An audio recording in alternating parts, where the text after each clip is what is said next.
Bom dia, boa tarde, boa noite para vocês ouvintes. Primeiro de tudo, um feliz ano novo. Esse é nosso primeiro episódio de 2022. Espero que vocês tenham tido um bom Natal, uma boa virada de ano novo, que esse ano seja realizem todos os sonhos de vocês ouvintes. E nosso episódio de hoje é sobre a depressão e ansiedade na pandemia. E eu queria apresentar a nossa convidada, que é a Simone Neves Ferenzini. Simone, se apresenta um pouquinho para a gente, qual é a sua formação, fala um pouquinho para nós sobre quem você é. Boa noite a todos. Eu sou Simone Neves Ferenzini. Eu sou formada em psicologia em bacharelado e licenciatura e pós-graduada na teoria cognitiva comportamental. Eu atualmente eu atendo num consultório, né? Eu faço a parte clínica e gosto muito do que faço. Procuro me dedicar bastante porque eu acho que é muito necessário a todos. Não é porque eu sou psicóloga, mas eu acho que é uma profissão da qual todos deveriam ter acesso. Concordo plenamente com você, Simone. Mas eu queria que você começasse explicando para a gente um pouquinho, conceituar um pouco o que é ansiedade e o que é depressão. Bem, muitas vezes se confundem, né? Muitas pessoas costumam misturar muito os termos, os sintomas às vezes são parecidos, então a gente deve tomar muito cuidado ao estar fazendo uma análise sobre o fato, para a gente poder ter a ciência de como que aquele paciente necessita ser tratado. Então, a depressão, ela é um transtorno psicológico que afeta diversas pessoas e que, infelizmente, ela ainda é muito desacreditada. Porém, é sim uma doença e ela pode ser grave em casos de depressão maior, que pode levar até à morte. Muitas pessoas só acreditam no que conseguem ver.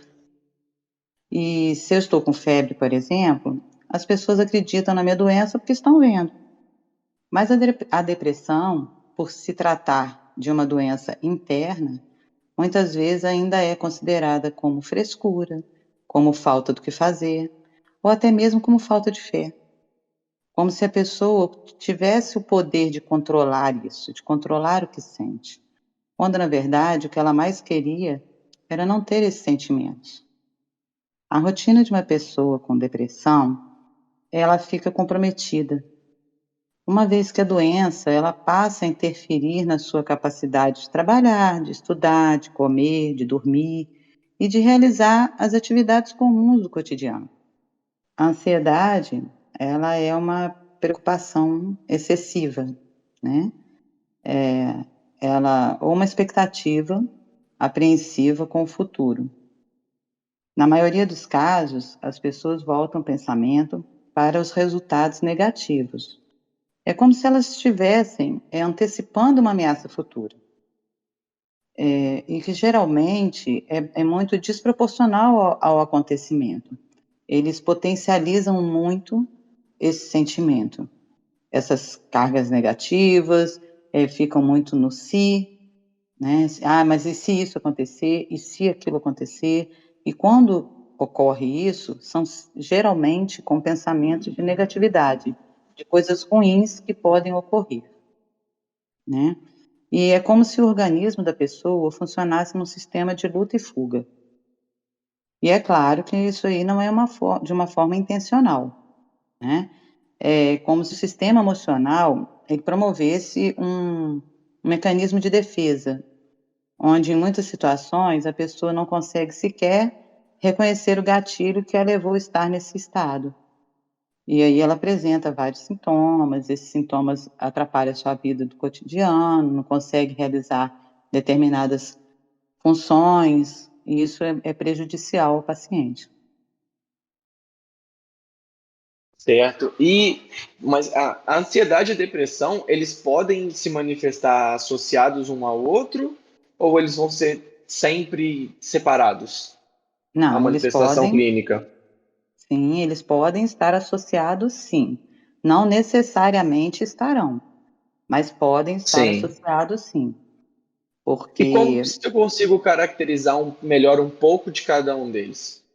então, a depressão, ela se caracteriza mais por um humor rebaixado, por uma baixa autoestima, o interesse fica reduzido ou até mesmo existe uma perda de prazer com todas as coisas que a pessoa habitualmente realiza, tem uma fadiga, a pessoa se sente como se estivesse sem energia mesmo, ela se sente zerada, né? São sentimentos de inutilidade, pode apresentar distúrbio de apetite e, por consequência, ter alterações no peso.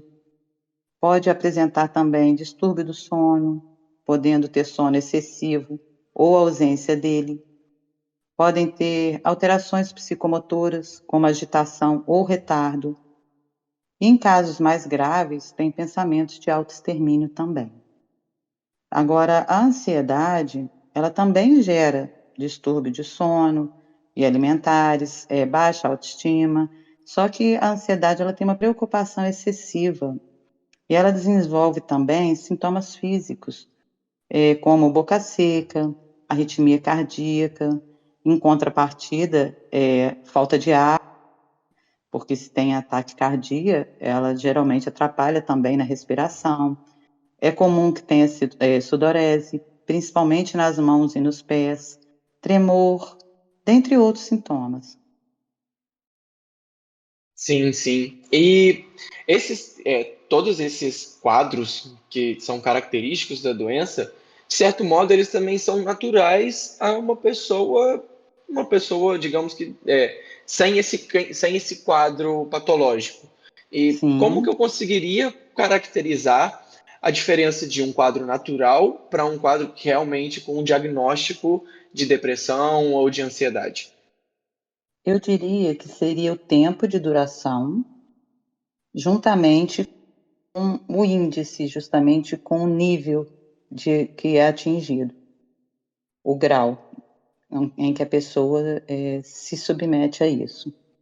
Então, está submetido a isso, na verdade.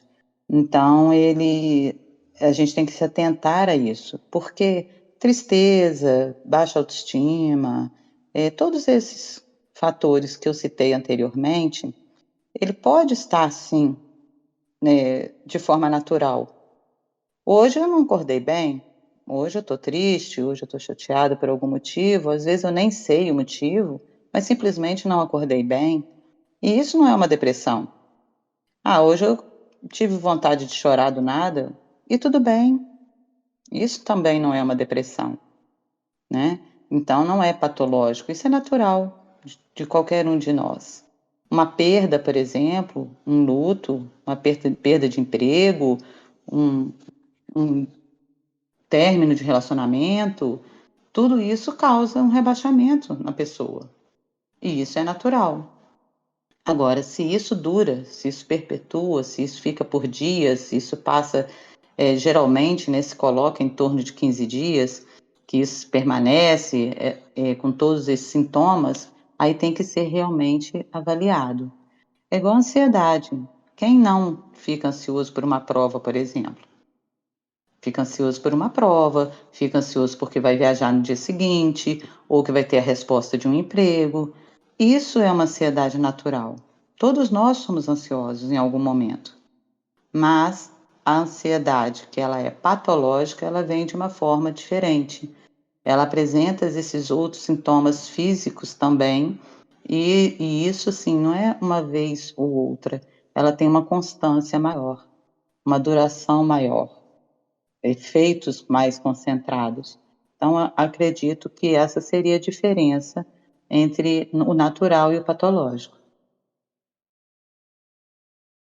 Sim. E, Simone, aproveitando já um pouco dessa caracterização, falando sobre essas patologias, é, o transtorno de bipolaridade ele é composto por uma fase de depressão seguido de uma fase de mania ou de hipomania. Você podia também falar um Sim. pouquinho mais sobre o que é a bipolaridade e um pouquinho sobre esse quadro de mania ou hipomania, dependendo do paciente? Então, a bipolaridade, ela geralmente ela vai de um extremo ao outro. A pessoa, porque é claro que todos nós temos variações de humor, não é? Não estamos, não permanecemos a todo momento exatamente da mesma forma, mas o bipolar, ele chega de um extremo ao outro, porque ele não lida com isso de uma forma natural, é de uma forma excessiva, tanto para o rebaixamento quanto para a euforia. Então, por isso essa bipolaridade, né? É a intensidade como isso se dá. Sim, obrigado. E quanto ao acometimento principalmente da ansiedade e da depressão, qual é o principal grupo, a faixa etária, que é afetado por esses quadros, principalmente antes e depois durante a pandemia? Houve alguma mudança ou manteve o padrão independente da pandemia?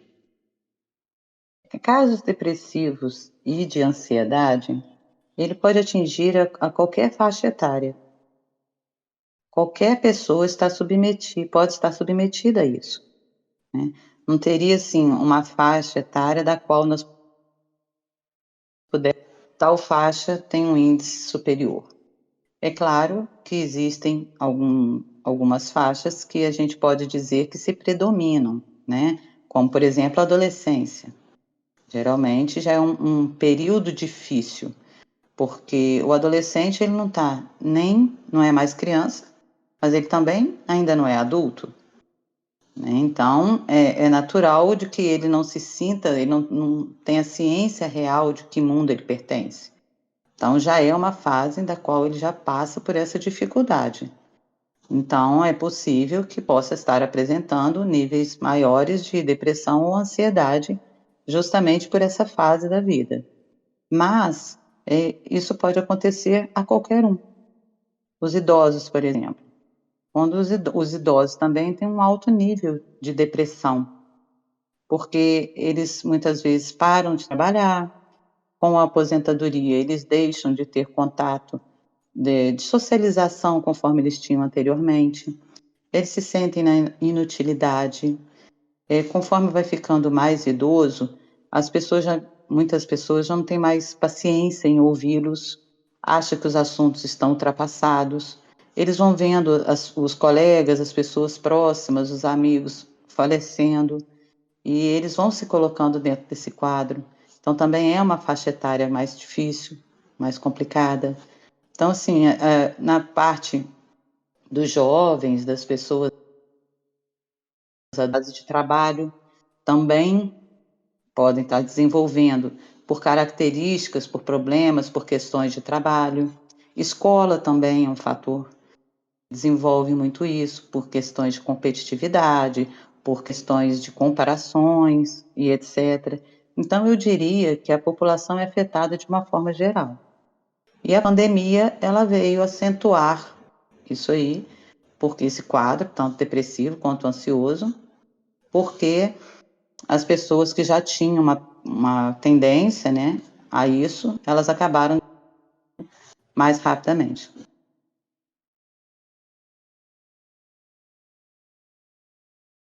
É certo. E a pandemia, ela pode gerar danos psicológicos para a população a curto prazo e a longo prazo, assim, porque houve uma mudança significativa no cotidiano das pessoas. Então, Sim, a que certo grau que isso vai impactar a vida das pessoas a curto e a longo prazo? isso nós teremos que ver agora os impactos que vão estar causando. Mas acredito que vai gerar muito transtorno, que muitas pessoas vão estar se identificando dentro desses quadros, vão estar recebendo diagnósticos a respeito tanto de depressão quanto de ansiedade pós-pandemia, porque a pandemia ela realmente mudou todo o cotidiano. Então, as pessoas que gostavam muito de socializar, elas tiveram que se manter mais dentro de casa, foi cortado esse prazer, então existe a redução do prazer. Isso gera naturalmente uma tristeza, um desânimo.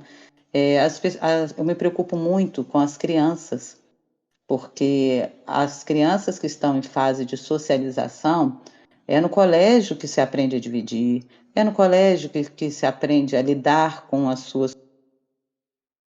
colégio aprende a conviver com o outro, a respeitar o espaço do outro, e isso foi limitado. As crianças ficaram presas em casa. As crianças têm as aulas online, então, em termos de conteúdo, houve uma perda. Somos da cognitiva comportamental. A gente acredita que o cérebro ele aprende por repetição, né, por habituação. Então, quando você chega na escola, já é um ambiente que é propício ao estudo.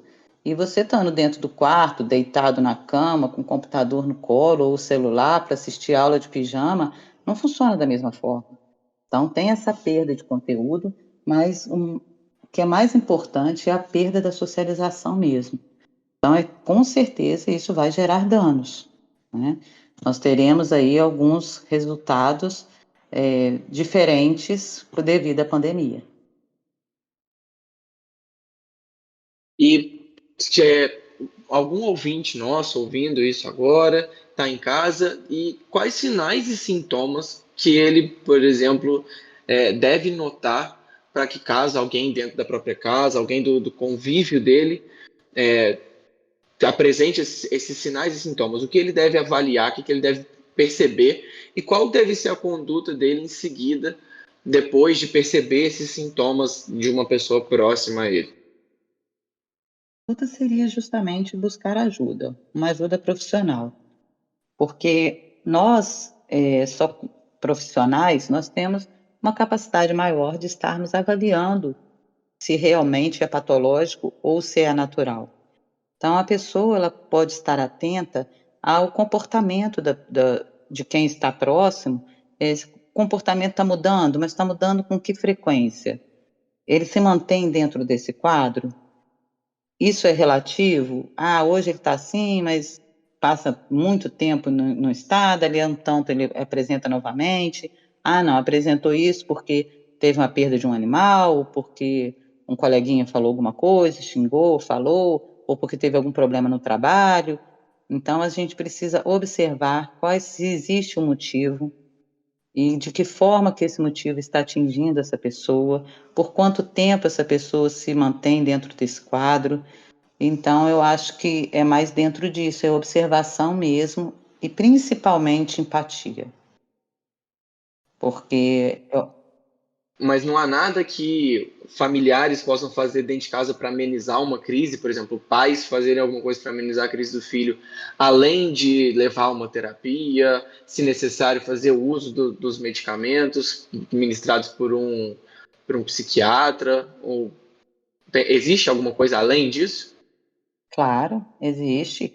Eu acho que como eu já ia comentar agora, a questão da empatia, né?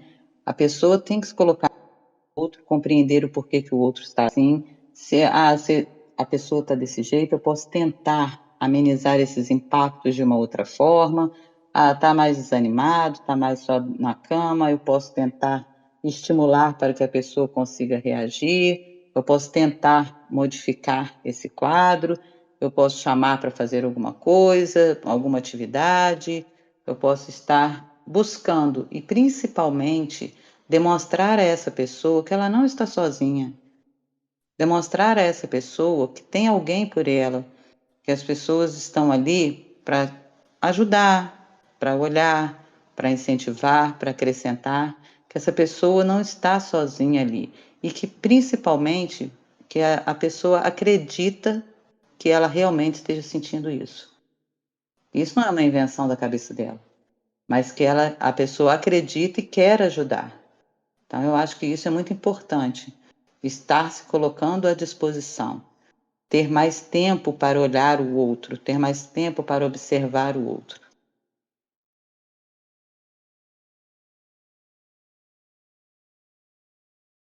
E quais são os principais motivadores que vão provocar uma depressão e uma ansiedade numa pessoa? São fatores internos, fatores genéticos, tem a ver com o meio com que ela se relaciona, é mais genético, é mais fenotípico, como é essa incidência da depressão e da ansiedade no contexto? Então, é uma soma de tudo isso. Existem as pessoas que já geneticamente já têm uma predisposição a terem, né? E o ambiente também é favorecedor a estar. O que acontece na vida da pessoa, que forma isso, essa pessoa está vivenciando isso, e a gente não pode banalizar. A gente tem que estar muito atento a não banalizar o sentimento do outro, porque a intensidade com que aquele outro sente aquilo não é a mesma da que eu sinto, da que você sente. Porque nós temos uma bagagem de vida diferente. Nós lidamos com as situações de formas diferentes. Então a gente não pode exigir do outro ter a mesma reação que nós teríamos. Então nós temos que estar atentos a isso e compreendermos que as pessoas funcionam de forma diferente. Então existe essa parte do meio também, do ambiente? Sim. Existe a parte genética? Também.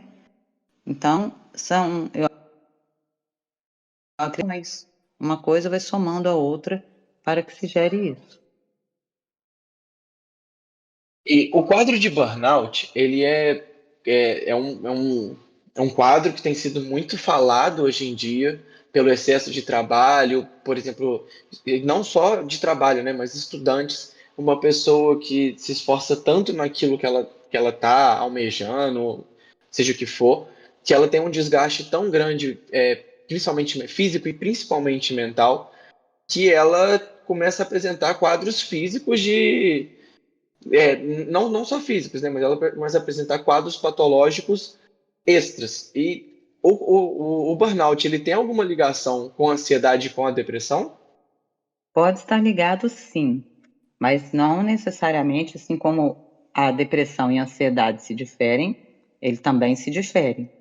Então, é conhecido também como o esgotamento, eles chamam de esgotamento profissional.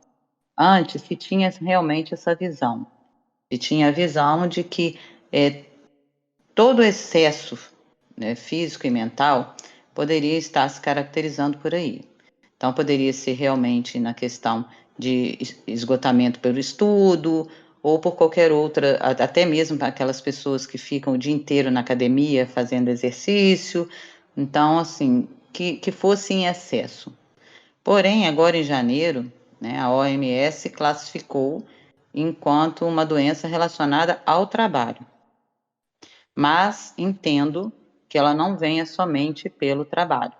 Mas esse termo, agora, em janeiro, a OMS, ela classificou enquanto uma doença relacionada ao trabalho, né? E que ela também tem gerado de concentração, fadiga, as pessoas podem desenvolver pressão alta, dores musculares, problemas gastrointestinais, são vários os sintomas, né? Vários sentimentos diferentes, né? Sentimento de fracasso, de insegurança, dentre outros. Sim, sim. Queria perguntar a você um pouco sobre o cenário atual de globalização que a gente está inserido. Porque hoje todo mundo tem um smartphone, todo mundo abre e é lotado de redes sociais, é todo mundo o tempo inteiro consumindo as redes sociais. E eu queria te perguntar em que modo, até que certo grau as redes sociais elas são uma ferramenta de aproximação das pessoas e até que certo grau é uma ferramenta também de desconexão social. E como ela vai impactar na vida pessoal das pessoas, porque ela tem uma busca muito. As pessoas buscam sempre atingir os padrões impostos pela sociedade. Então, em que certo grau as redes sociais elas vão influenciar no comportamento social num todo e com relação principalmente a essas patologias? Influencia de várias formas. E essa questão do uso depende muito do quanto, né? Do uso excessivo ou não das redes sociais. sabendo. Sempre atingir os padrões impostos pela sociedade. Então, em que certo grau as redes sociais elas vão influenciar no comportamento social num todo e com relação principalmente a essas patologias? Influencia de várias formas. E essa questão do uso depende muito do quanto, né? Do uso excessivo ou não das redes sociais, até mesmo para elas escolherem as suas amizades, no pessoal e não somente no virtual. Então, é uma ferramenta que tanto aproxima, quanto também ela pode estar desligando um tanto as pessoas do mundo real. Então, até onde essa pessoa se coloca dentro dessa rede e ela se transforma diante dela. Ela se utiliza por uma transformação? Ela se deixa levar por isso? Ou não? Ela simplesmente acessa para poder ter saciado os seus interesses, os seus desejos, mas ela não se envolve tanto com aquilo? Então, isso é uma preparação que as pessoas devem ter, porque nem tudo que está em rede social é verdadeiro. As pessoas podem colocar lá que vivem felizes, que o dia dela é maravilhoso, que tudo que na vida dela acontece muito bem, quando na verdade não é bem assim. E aí o outro gera na cabeça dele, mas por que a minha vida é diferente? Por que eu sou diferente? E começam a fazer esse tipo de comparação. Então, a pessoa tem que estar preparada para saber que o que está ali de forma virtual nem sempre é o real. Então, muitas vezes se confundem. Então, a internet ela vem para contribuir, que hoje, por exemplo, se nós não tivéssemos, né, diante dessa pandemia, se nós não tivéssemos as redes sociais, se nós não tivéssemos, tem a sua parte positiva, igual as aulas online, trabalhos online, né, tudo que é virtual, nem sempre é o real. Muito risco. Então, nós temos assim que saber como dosar, temos que saber como usar, preparar as pessoas para estar utilizando aquilo ali. E você tem alguma dica para as pessoas se manterem sadias e ativas durante esse período de atividades remotas? Então, a atividade remota, ela é um pouco complicada quando se pensa, por exemplo, na questão de trabalho.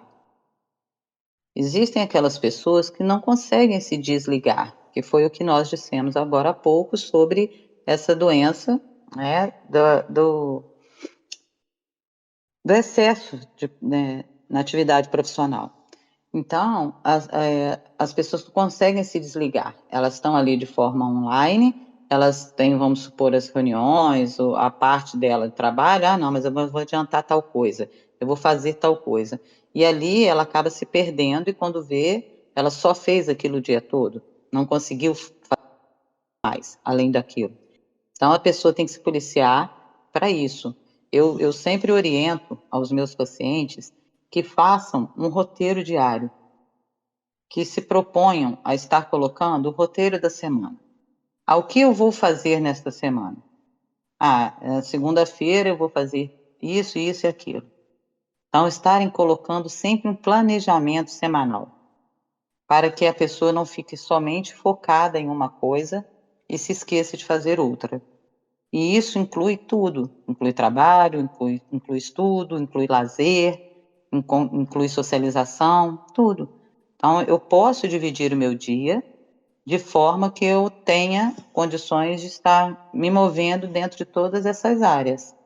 Porém, eu preciso prestar atenção se eu realmente estou me permitindo estar transitando dentro das possibilidades ou se eu estou simplesmente me fixando a alguma outra.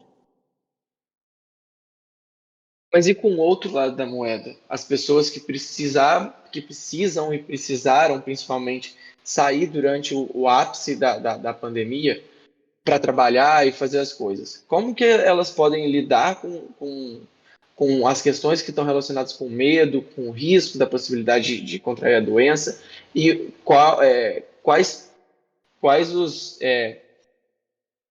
como isso vai afetar a pessoa? Pode desenvolver algum quadro patológico, essa questão do medo de sair de casa? Sim, pode desenvolver quadro patológico devido a isso, sim. E, infelizmente, a pessoa que necessita realmente sair de casa, ela está exposta a contrair, ela está exposta ao vírus. Então, isso causa medo, é claro. Então, assim, o que a pessoa pode fazer é tomar cuidados pertinentes a evitar estar contraindo. Agora, tomar cuidado para que isso não fique de forma excessiva também, porque ouço relatos, né, de pessoas que, assim, elas ficam tão focadas, né, nessa preocupação, nesse medo de contrair essa doença, que a todo momento elas lavam as mãos, a todo momento está passando álcool em gel. Devemos fazer isso? Sim, mas porém essas pessoas estão fazendo de uma forma excessiva.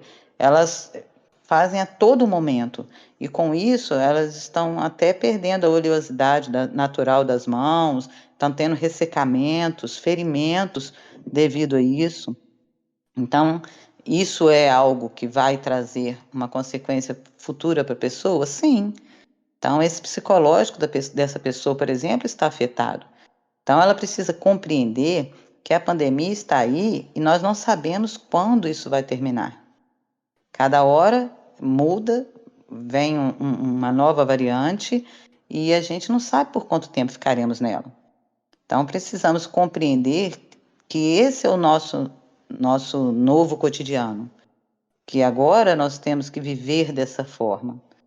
Então, assim, infelizmente, se eu preciso trabalhar, eu, por exemplo, eu só parei o primeiro mês quando iniciou a pandemia.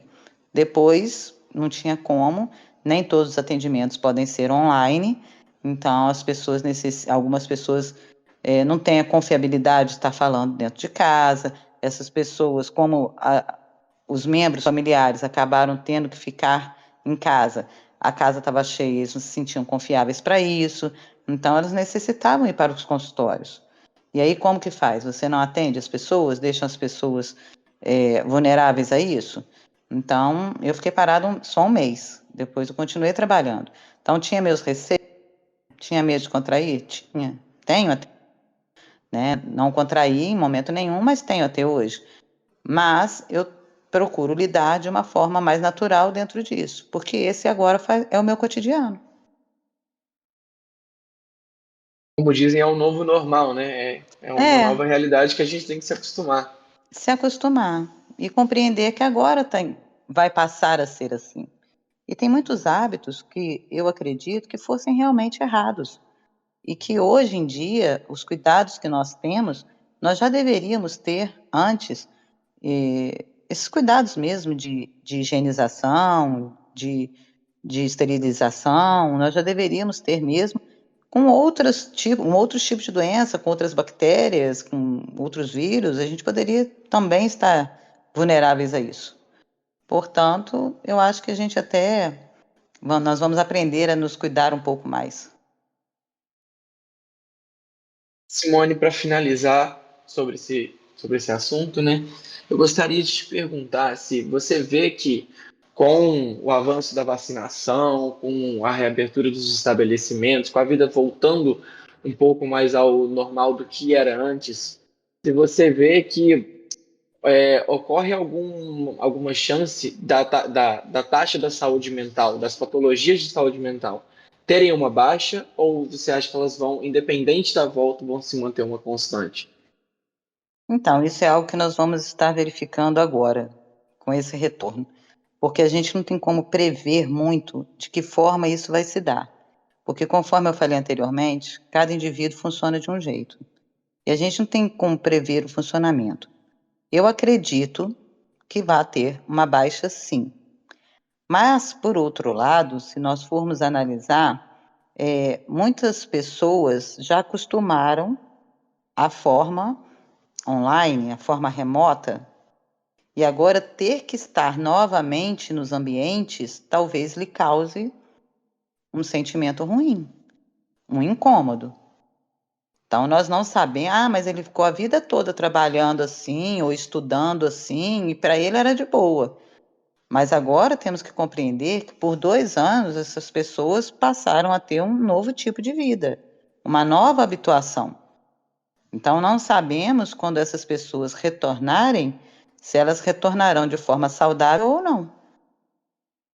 Então, isso é algo que nós não temos como prever, né? Igual escola, por exemplo. Eu acompanho alguns adolescentes, algumas crianças que não conseguiam abrir câmera durante a aula, não queriam ser vistas. Falei, mas quando voltarem às aulas, não vão ter que ser vistas? Não vão ter que se apresentar diante das pessoas? Pode ser que isso passe a ser uma dificuldade, o que antes não era. Então, assim, nós não sabemos como que isso vai se dar.